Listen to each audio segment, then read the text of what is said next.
Scott. I'm Brian. And we do Atomic Robo. I do the writing. I do the art. That's the end of the interview. Good night. When we first started talking about it, you wanted to do a monthly book. And I had to sell you on the idea of the miniseries.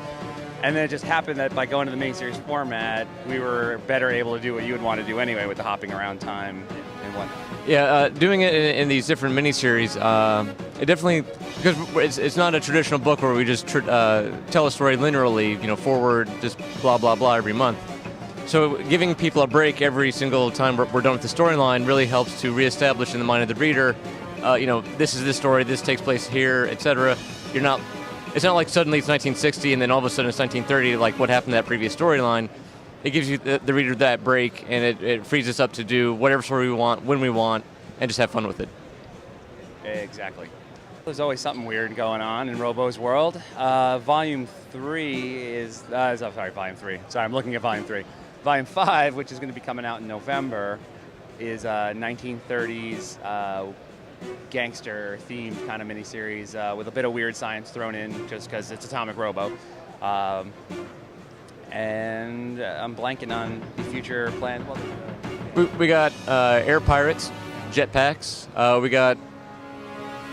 got more Nazi stuff, but not in World War II because you can never stop the Nazis. There's more Dr. Dinosaur, but not a whole lot more.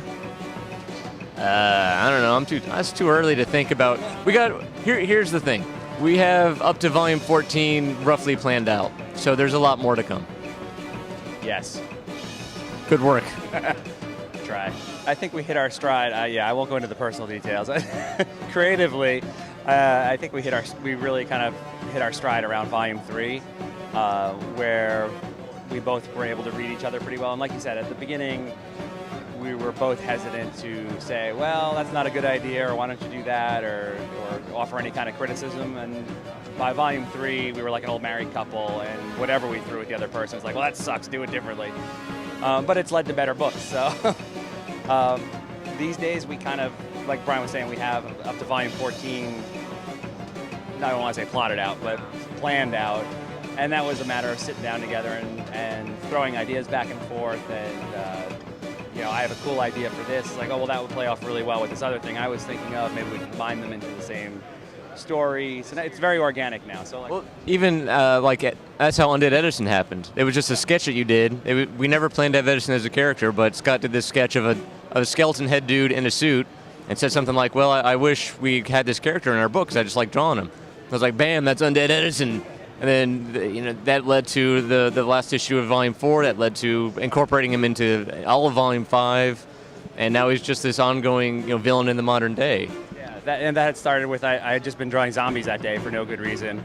Undead historical figures. There was the further adventures of Abraham Lincoln and his smoking hat, or the fire hat, whatever the hell it was. Then there was Dr. Enfuego. And then, there was just this one kind of emaciated zombie in a suit, and kind of creeping out of his mouth was the Mary Had a Little Lamb, which I believe was the first telephone or recording. It was the first thing on wax, on the wax, recorded on a wax cylinder kind of a thing. And he just sort of turned into Undead Edison, and then here we are with him being a major character all of a sudden. My favorite moment so far is actually in Volume 3 with the Shadow from Beyond Time. The third issue is third issues take place in the 1950s, and it's this kind of like an homage to like the old zombie movies. Kind of, there's hordes of shambling monsters coming out of the woods, and everyone running to the farmhouse because that's going to save them. And which is weird because I'm not a zombie fan, so I don't know why I keep drawing all these undead things. But whatever. There's just this moment where this rock falls from space, and all the action scientists and Robo are looking down into the hole, and its eyes open up, and it just kind of goes, Robo, and they're just all kind of curious about why this rock from space hates Robo, and I don't know, I'm not doing it justice, but it's this great little moment where they're just like, oh, what the fuck? For me, it's also Volume 3. It would have to be the fourth issue, which is just this really long love letter to Carl Sagan. We love Carl. So there you go. The first issue of Volume 5 will be coming out in November. On paper, it says November 17th, but we've had him show up a week or two late for whatever Diamond reasons beyond our control. So we'll just say November is when the first issue of Volume 5 will be coming out. And Yeah.